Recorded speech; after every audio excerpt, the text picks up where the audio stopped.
केरवा के पतवा पर न्योता पे ठवानी न्योता करी ना सभी जी। हाँ लिहिना रघ मोरे आदित्य गोसाइया बढ़ती के सुन लिपु जी।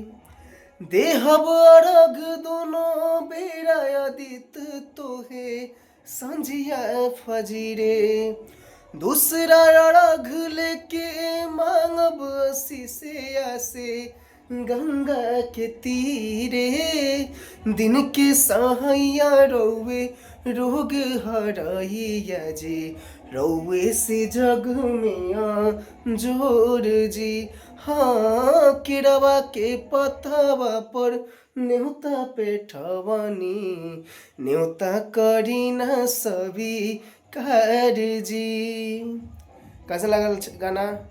लाइक कमेंट शेयर और चैनल को सब्सक्राइब जरूर करेंगे। धन्यवाद। जय छठी मैया।